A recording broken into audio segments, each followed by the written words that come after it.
Best varicose veins చికిత్సనే పొందండి. నొప్పి లేని చికిత్స కోసం సంప్రదించండి ఎబిస్ హాస్పిటల్. నమస్కారం. మాఘ పురాణం 14వ రోజు పారాయణలోకి వచ్చాం. అయితే వశిష్ఠ మహర్షి దిలీప మహారాజుకు చెప్తున్నారనమాట. మాఘ స్నానం చాలా విశేషమైంది. ఎప్పుడెప్పుడు స్నానం చేస్తే ఎలాంటి ఫలితం వస్తుందో చెప్పుకున్నాము. అయితే మాఘమాసంలో పౌర్ణమి నాడు సముద్ర స్నానం చేస్తే చాలా విశేషమైన ఫలప్రదం అని చెప్తూ ఈ విశేషాన్ని చెప్తున్నారనమాట. మాఘ స్నానాలకు ప్రసిద్ధి ముందు చెప్పిన సంగతే.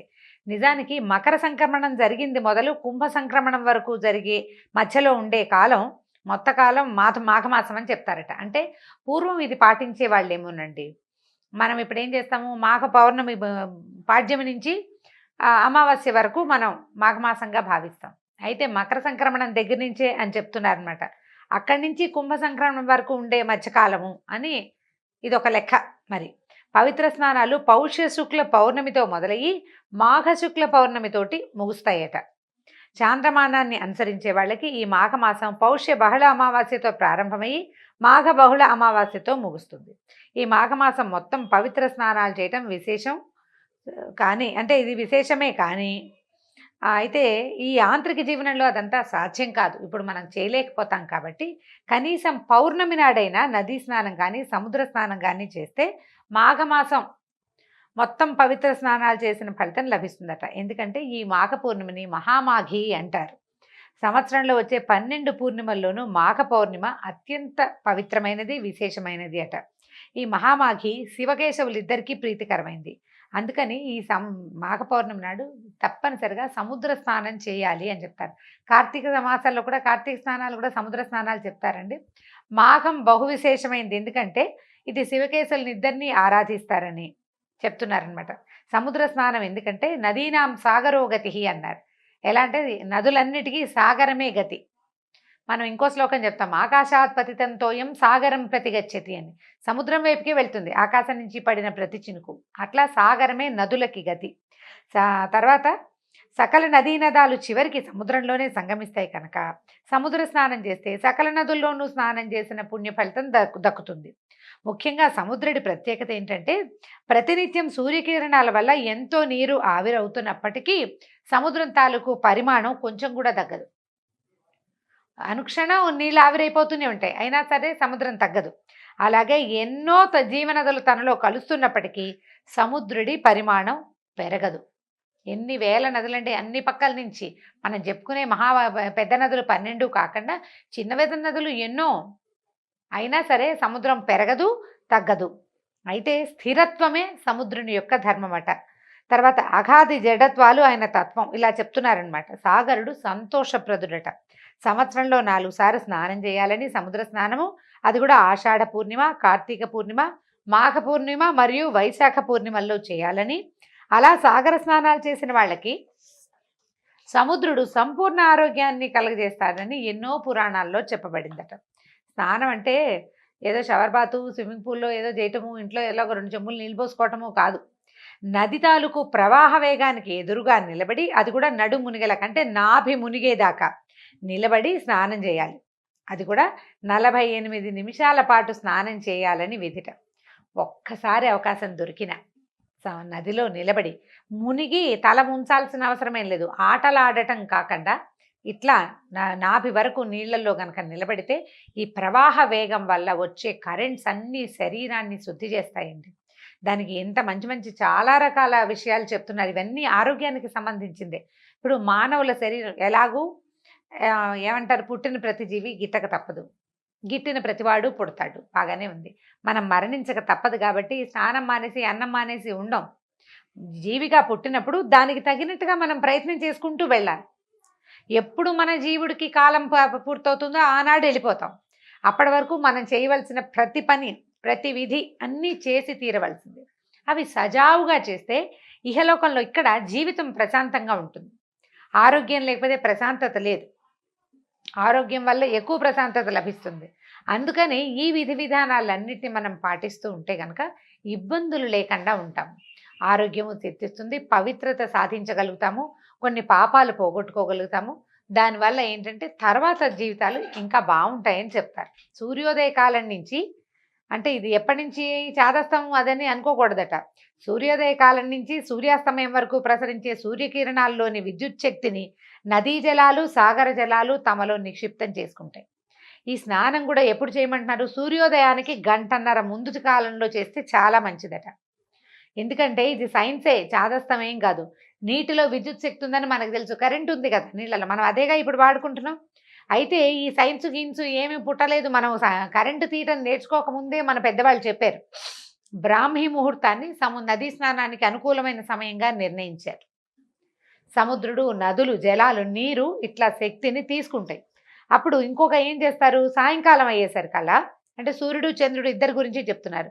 తన వెండి వెలుగులతో జగతిని జ్యోత్స్నామయం చేసేటువంటి చంద్రుడు తన కిరణాల్లోని అమృతత్వాన్ని, ఔషధ విలువల్ని నదీ జలాలకి అనుగ్రహిస్తాడు. నీటిలో ఉండే ఈ అద్భుత శక్తులు తిరిగి సూర్యకిరణాలకు పరావర్తనం చెంది అంతరించిపోతాయి. అందుకని సూర్యోదయానికి పూర్వమే స్నానం పూర్తి చేయాలనే నియమాన్ని విధించారు పెద్దలు.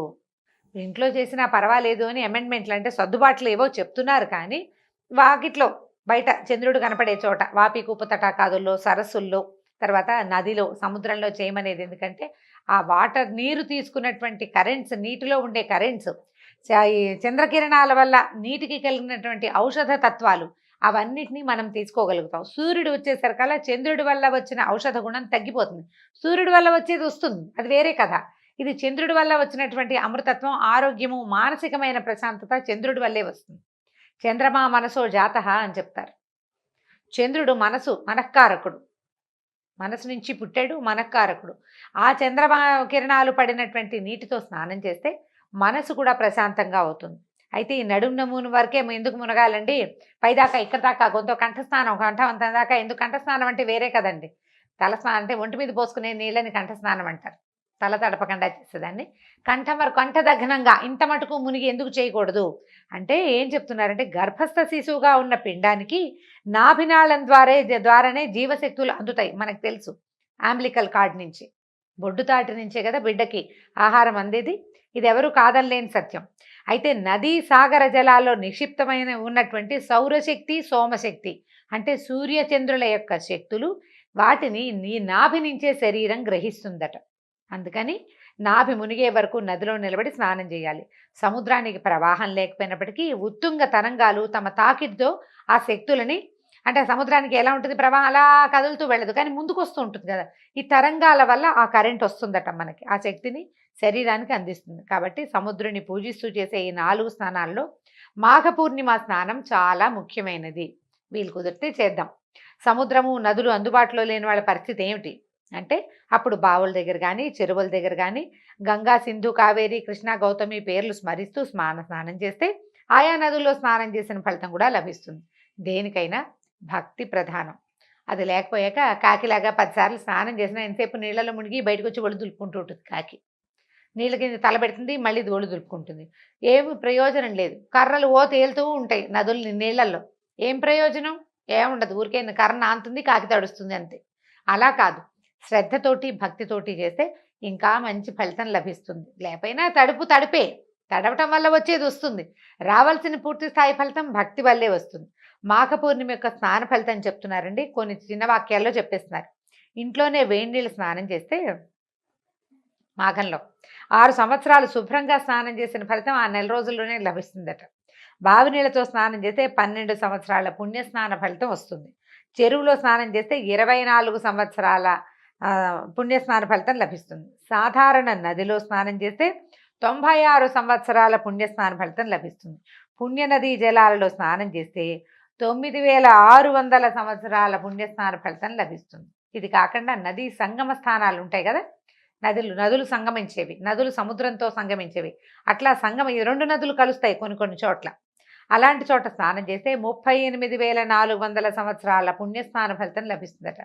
గంగా నదిలో స్నానం చేస్తే 3,84,00,000 సంవత్సరాల పుణ్యస్నాన ఫలితం ఉంటుంది.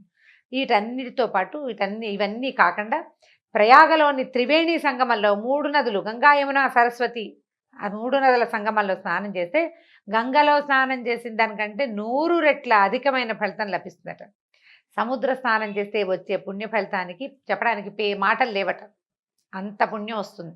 అంత అమోఘమైన ఫలం ప్రసాదిస్తుంది సముద్ర స్నానం. ఈ మాఘమాసం మొత్తం పవిత్ర స్నానాలు చేయడానికి వీలు కుదరకపోతే చివరి 3 రోజులైనా మనం స్నానం చేసి పవిత్ర స్నానం చేస్తే మంచి ఫలితాన్ని పొందొచ్చు. ఈ చివరి 3 రోజుల స్నానాల్ని అంటే పౌర్ణమి, త్రయోదశి, చతుర్దశి, పౌర్ణమి కాదు అమావాస్య, చతుర్దశి, త్రయోదశి అన్నమాట. పౌర్ణమి వెళ్ళిపోయిన తర్వాత చివరి రోజులు ఇంకా 3 రోజుల్లో నెల ముగిసిపోతుంది అనగా చేస్తే అంత్యపుష్కరిణి స్నానం అంటారట దీన్ని. అప్పుడు ఆ ఫలితం లభిస్తుంది. సాధారణ స్నానం శరీర మలినాల్ని పోగొడితే మాఘమాసం మనసులోని మాలిన్యాన్ని పోగొట్టి మాధవుని సన్నిధికి చేర్చే స్నానంగా పరిణమిస్తుంది. అయితే దేవుని భగవంతుడిని చదువుకోవాలి, నిశ్శబ్దంగా మౌనంగా స్నానం చేయాలి, కబుర్లు చెప్పుకోకూడదట. కబుర్లు చెప్పుకోకూడదు. నదికి వెళ్ళి కేరింతలు కొడుతూ ఆటలాడుతూ ఒకళ్ళ మీద ఒకళ్ళు నీళ్లు చల్లుకుంటూ అలా చేయకూడదు, ఆడకూడదు.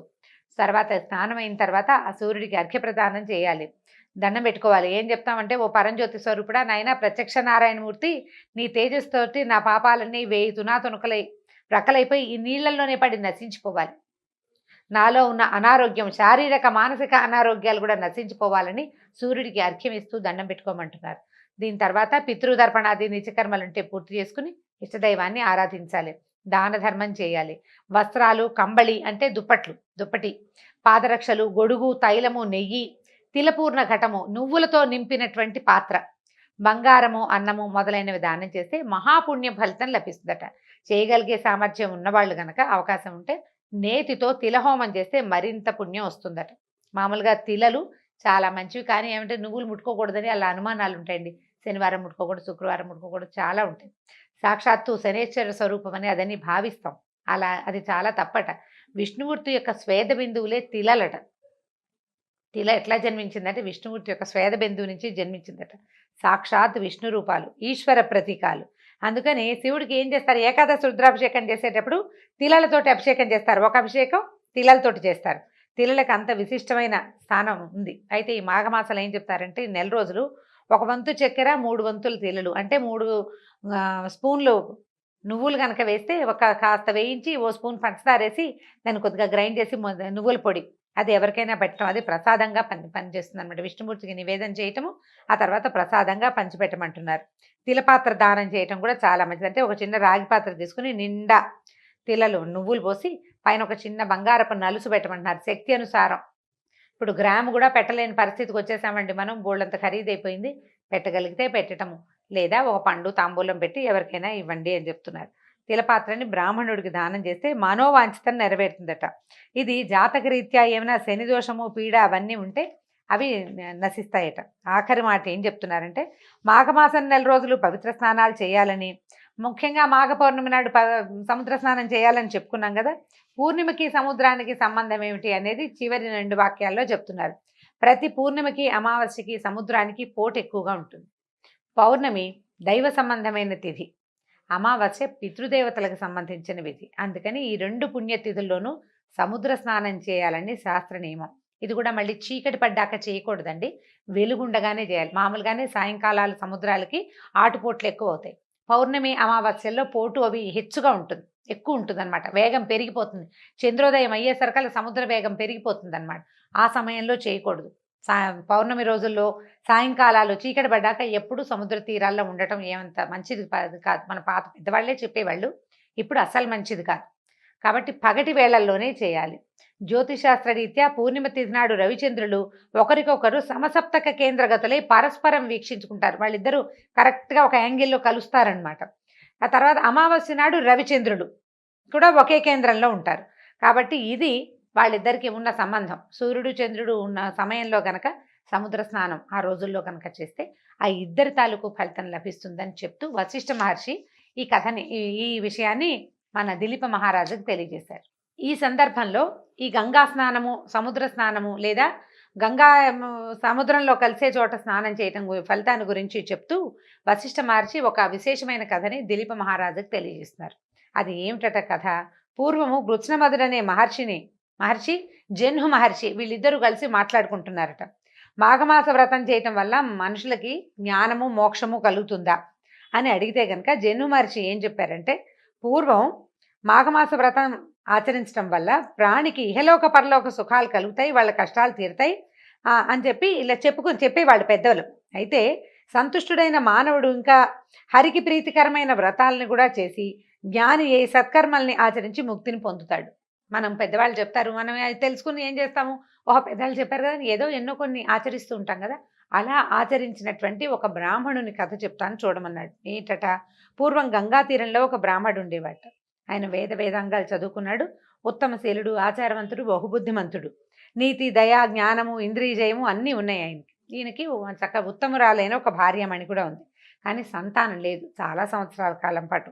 అయ్యేసరికల్లా ఏ లోటు లేదు, కానీ ఇక పిల్లలు లేకపోతే ఎట్లాగా. అందుకని ఏం చేశాడంటే, గుణవంతుడైన ఒక్క పుత్రుడు కలిగినా చాలు, మనకు పిల్లలు కలగలేదని ఆవిడ చాలా విచారపడుతూ ఉండేట. మన వంశం ముందుకెళ్ళదా అని ఆయన దిగులు పడేవాడు. ఇక నేను అమ్మ అని పిలిపించుకోలేనా అని తల్లి బాధపడుతుండేది, ఆవిడ కూడా, ఆయన భార్య కూడా. అయితే ఏమనుకున్నారంటే, ఒకళ్ళతో ఒకళ్ళు మాట్లాడుకుంటూ ఆవిడంది, ఎవరైనా పెద్దవాళ్ళని అడుగుదాము, సంతానం కలగటానికి ఏదైనా ఒక సలహా తీసుకుని చేస్తే బాగుంటుంది అనేసరికల్లా, సరే బాగా ఆలోచించుకుని వీళ్ళు ఏం చేశారంటే, శ్రీమన్నారాయణమూర్తిని గురించి తపస్సు చేద్దామని భావించారు. పూర్వము మృకండ మహర్షి విష్ణుమూర్తిని అంటే ప్రార్థన చేసే కదా సంతానాన్ని పొందాడు. సంతానాన్ని ఎట్లా పొందాడు, విష్ణుమూర్తిని కాబట్టి ప్రార్థన చేశాడు. ఆయన ప్రార్థనకే ఆయనకి సంతానం కలిగింది. తర్వాత ఆ పిల్లవాడు మార్కండేయుడు అయ్యాడు, చిరంజీవి అయిపోయాడు కదా. కాబట్టి ఈ అవకాశాన్ని చూసుకుని మనం కూడా ఏదైనా తపస్సు చేద్దామని భావించారట. బ్రాహ్మడు అష్టాక్షరి జపం చేస్తూ విష్ణుమూర్తిని మనసులోనే నిలుపుని తీవ్రమైన తపస్సు చేశాడు. కొంతకాలానికి స్వామి ప్రత్యక్షమయ్యాట. చక్కగా వనమాలను ధరించి, శంఖచక్రాదులు ధరించి, మెడలో వనమాల, శంఖచక్రాలు ధరించి చతుర్భుజుడైన మహావిష్ణువు ఇతని ముందు ప్రత్యక్షమయ్యాట. ఈయన ఎలా ఉన్నాడంటే, మకర కుండలాలతోటి ధగధగాయమానంగా ఉన్నాడు. మా స్వామి మహాసౌందర్యవంతంగా ఉన్నాడు. అయితే లక్ష్మీ సమేతుడై గరుడారూఢుడై ఇక్కడికి వచ్చాడట. వచ్చినా సరే ఆయన తపస్సులో మునిగిపోయాడు. విష్ణుమూర్తి వచ్చి నుంచున్నా ఒళ్ళు తెలియటం లేదు ఆయనకి. అప్పుడు ఆయన నవ్వుతూ, విప్రా, నేను నీకు వరాన్ని వేయడానికి వచ్చాను, లేచి కళ్ళు తెరువు, నీకేం వరం కావాలో కోరుకోమన్నాడు. అప్పుడు ఈయన, అయ్యా నేను నాకు ఒళ్ళు తెలియటం లేదు అని చెప్పాడనమాట. అప్పుడు భగవంతుడు ఏమనుకున్నాడంటే, నా కోసం తపస్సు చేశాడు, నేను రాగానే రెడీగా వరం అడిగేసేయాలి, అది కావాలి ఇది కావాలని అడగాలి. అయినా కూడా నిశ్చల చిత్తుడుగా ఉన్నాడు. భగవంతుడి దర్శనం అయినా కూడా ఇంకా ధ్యానంలోనే మునిగి ఉన్న ఈ బ్రాహ్మణుడికి అతను ఏది అనుకుంటే అది ఆ కోరిక తీర్చాలని భావించాడట. భావించి అతన్ని మనసు మరిలేటట్టుగా చేశాడనమాట. మనసు మరిలిపోయేటట్టుగా అతన్ని మాయలోంచి బయటపడేశాడు. ఈ భగవంతుడిని సాక్షాత్కరించినటువంటి విష్ణుమూర్తిని చూసేసరికి ఆ బ్రాహ్మణుడు ఎన్నో స్తోత్రాలు చేశాడు, ఎన్ని శ్లోకాలో చేశాడు, ప్రదక్షిణాలు చేశాడు, ప్రదక్షిణ నమస్కారం చేశాడు, పాదాలు పట్టి వదల్లేదు. స్వామి ఇంత సులువుగా ప్రత్యక్షం అవుతావని అనుకోలేదు అని చాలా పరిపరి విధాలా ప్రార్థించాడు. ప్రార్థించాక ఆయన అడిగాడనమాట, నాయన ఏమిటి నీకు ఏం కోరికుంది, నీకే కావాలి అని అడిగేసరికల్లా ఆయన ఏం అడిగానంటే, నాకు నీ పాదాల మీద నిశ్చలమైన భక్తి, విష్ణుమూర్తి మీద భక్తి కావాలి. విష్ణుమూర్తి పాదాలని అటు ఇటు పోకూడదు, నా దృష్టి వేరే ఇతర దైవాల వైపు వెళ్ళొద్దు. భగవంతుని పట్ల భక్తి నీవు మొదటిది. తర్వాత ఏమో ఇహలోకంలో పరలోకంలో కూడా సద్గతికి కారణమైన పుత్ర సంతానాన్ని ఇచ్చి నాకు ముక్తిని ప్రసాదించు. నాకు గనక సంతానం కలకపోతే నాతో పాటు నా పితృదేవతలు కూడా మలమల మాడిపోతారు, అన్నోదకాలకి ఉండవు, నాకు అన్నోదకాలు ఉండవు, పితృదేవతలకి ఉదకాలు ఉండవు అని అడిగాడు. అడిగేసరికల్లా ఈయన ఏమన్నాడు, నువ్వు కోరినట్టే వరం ఇచ్చాను, నువ్వు చేసిన స్తోత్రం ఎవరైతే చదువుతారో వాళ్ళకు కూడా నీకు ఇచ్చిన వరము వాళ్ళకు కూడా ఇచ్చినట్టే అంత చక్కటి స్తోత్రం చేసావని ఆయన మెచ్చుకున్నాడు. అష్టోత్తర శతనామాలు చెప్పాడట బ్రాహ్మడు. సరే చెప్పి విష్ణుమూర్తి అంతర్ధానం అయిపోయాడు. ఈయన చాలాగా అమ్మయ్య పోగొట్టుకున్న సొమ్ము దొరికిన వాడికి వచ్చినంత సంతోషం వచ్చిందట బ్రాహ్మడికి. ఇక్కడి నుంచి ఈ తపోభూమి నుంచి గబగబా ఇంటికి వెళ్ళిపోయాడు. కొంతకాలానికి ఆయన భార్య గర్భవతి అయింది. ఒక కుమారుడు కన్నాడు, పుట్టాడు. ఎంత చక్కటి వాడోట. పిల్లాడు ఎక్కువగా ఏడ్చేవాడు కూడా కాదు, బహుబుద్ధిమంతుడైన పిల్లవాడు. కాస్తంత 2 ఏళ్ళు 2వ ఏడు వచ్చింది, సంవత్సరం నిండి 2వ ఏడు వస్తే ఒకనాడు నారద మహర్షి వీళ్ళ ఇంటికి వచ్చారట. అయితే ఈ పిల్లాడు కొంచెం అప్పుడే తప్పటడుగులు వేస్తున్నాడు, కొద్దిగా అత్త తాత అంటున్నాడు. నారద మహర్షి పాదాలకు నమస్కారం చేసేసరికి ఆయన పిల్లాడిని ఇట్లా దగ్గరికి తీసుకుని, వీడు ఆయుర్దాయం 12 ఏళ్ళేరా నాయన అని చెప్పాడట. పిల్లాడు 12 ఏళ్ళే బతుకుతాడని చెప్పేసరికి నిర్ఘాంతపోయారు బ్రాహ్మడు భార్య. లేక పుట్టిన పిల్లాడు విష్ణుమూర్తిని ప్రార్థించి తపస్సు చేస్తే ఆయనంతటా ఆయన వరం ఇచ్చాడు. నీ మనసులో ఏదుందో అది నీకు ఇచ్చేస్తానన్నాడు. ఆ ఇచ్చేసిన వరం అల్పాయుష్కుడైన కొడుకైపోయాడే అని ఎంతో ఏడ్చారు. చాలా దుఃఖం. అన్నం సహించేది కాదట. ఎప్పుడూ విచారమగ్నులుగా ఉండేవాళ్ళు. అయితే కొన్నాళ్ళకి ఏమనిపించిందంటే, నేను ఇంత తపస్సు చేసి పిల్లాన్ని పొందితే చివరికి వీడు ఇలాగే ఉంటాడు, విద్యాభ్యాసం చదువు కూడా పూర్తవదు. 8 ఏళ్లకు ఒడుగు చేసి చదువుకు పంపిస్తాము. చదువు ఎక్కడ పూర్తవుతుంది? 12 ఏళ్ళకి అవ్వదు కదా! విద్య కూడా పూర్తి కాకుండా, వివాహం కూడా కాకుండా ఇంత చిన్న పిల్లాడే మరణిస్తాడు అనేసరికల్లా అసలు నేను దీన్ని తట్టుకోలేకపోతున్నానని భార్య అంటూనే ఉంది, ఆయనకి అనిపిస్తోందనమాట. సరే ఏమనుకున్నారంటే భార్యని ఓదార్చాడు ఆయన, "నువ్వు ఉండు. ఇప్పుడు ఈ సమస్య ఎందుకు వచ్చిందో మనం తెలుసుకోవాలి. విష్ణుమూర్తి ఇచ్చిన వరాన్ని నారద మహర్షి వచ్చి కాదని ఎలా చెప్తాడు? కాబట్టి మళ్ళీ ఏం చేద్దామంటే ఎవరైనా సరే పుట్టాక మరణించక తప్పదు. ఇవాళ కాకపోతే రేపు. కానీ ఇలా అల్పాయుష్కుడైన కుమారుణ్ణి భగవంతుడు నాకెందుకు ప్రసాదించాడో మనకు తెలియాల్సిందే. కాబట్టి నేను మళ్ళీ విష్ణుమూర్తి కోసం తపస్సు చేస్తాను. నువ్వు పిల్లాన్ని పెట్టుకుని జాగ్రత్తగా ఉండు. 12 ఏళ్లకి మృత్యు అన్నారు. అప్పటిదాకా ఏం భయం లేదు. నువ్వు పిల్లాడితోటి ఉండమని కొంతమంది శిష్యుల్ని ఆమెకు తోడుగా ఇంట్లో నియమించి ఈయన మళ్ళీ గంగా తీరానికి చేరిపోయాడట. గంగా తీరానికి చేరి అక్కడ నియమనిష్టలతోటి విష్ణుమూర్తిని సర్వోపచారాలతోటి అర్చించి అష్టాక్షరి మంత్రాన్ని జపించడం మొదలుపెట్టాడు. ఇక ఎంత కాలమో తపస్సు చేసేట. మొదట చేసిన దానికంటే రెండోసారి తపస్సు ఇంకా ఎక్కువ చేశాడు. అయితే అతనికి విష్ణుమూర్తి ప్రత్యక్షమయ్యాడు. ప్రత్యక్షమైన విష్ణుమూర్తి ఏ రకంగా ఈ బ్రాహ్మణ్ణి ఆదుకున్నాడో రేపటి భాగంలో విందాం. అయితే రేపు 15వ రోజు పౌర్ణమి కాబట్టి పౌర్ణిమా స్నాన విధిని విని ఉన్నారు. వీలైనంత మటుకు, కుదిరినంత మటుకు ఎవరు ఎలా చేయగలిగితే అట్లా పౌర్ణమి వ్రతాన్ని పూర్తి చేసుకోండి. నమస్కారం.